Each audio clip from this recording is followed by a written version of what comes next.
আৰু ভগৱানৰ কৃপাত আজিলৈকে মই ৰং কৰিব লগা হোৱা নাই।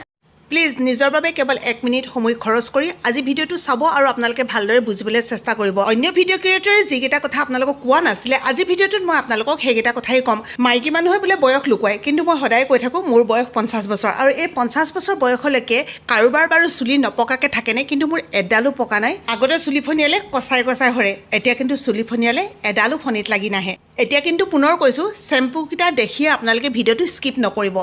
এই চেম্পুটোৰ লিংক দুগৰাকীমান ভিডিঅ' ক্ৰিয়েটৰে আপোনালোকক দিছিলে আৰু বহুতে কৈছিলে যে এই চেম্পুটো লোৱাৰ পিছত চুলি সৰিছে, এই চেম্পুটো লোৱাৰ পিছত চুলিখিনি ভাল লগা নাই। এই চেম্পুটো মই 1.5 বছৰ 2 বছৰ মানৰ পৰা ব্যৱহাৰ কৰি আছোঁ। আচলতে তেওঁলোকে আপোনালোকক এই কথাটোৱে ক'বলৈ পাহৰি গ'ল, প্ৰত্যেক মানুহৰে ডেমেজ হেয়াৰ থাকে আৰু যেতিয়া চেম্পুটো ল'ব যিখিনি ডেমেজ হেয়াৰ থাকে সেই হেয়াৰখিনি কিন্তু গুচি যায়।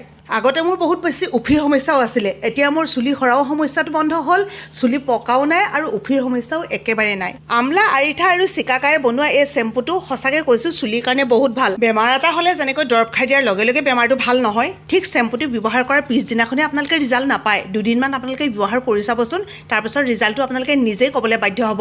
চেম্পুটো ঔষধি গুণেৰে সমৃদ্ধৰ বাবে ফুৰফুৰি এটা গোন্ধ আপোনালোকে নাপাবও পাৰে আৰু লৈ দিয়াৰ লগে লগে বহুত বেছি দীঘল হৈ যাব, এইটোও কিন্তু মই কোৱা নাই। লগত যদিও কণ্ডিশ্যনাৰ আছে বুলি কৈছে, মই কিন্তু ধোৱাৰ পিছত অকণমান চেৰাম লৈ লওঁ। আপোনালোকে যদি লওঁ বুলি ভাবে নহয়, মোৰ কমেণ্ট বক্স চেক কৰিব, তাতে লিংকটো আছে। আৰু যদি পোৱা নাই লিংক বুলি কমেণ্ট কৰিলে মই বাৰু ইনবক্সত দি দিম। আজিলৈ আহিছোঁ দেই।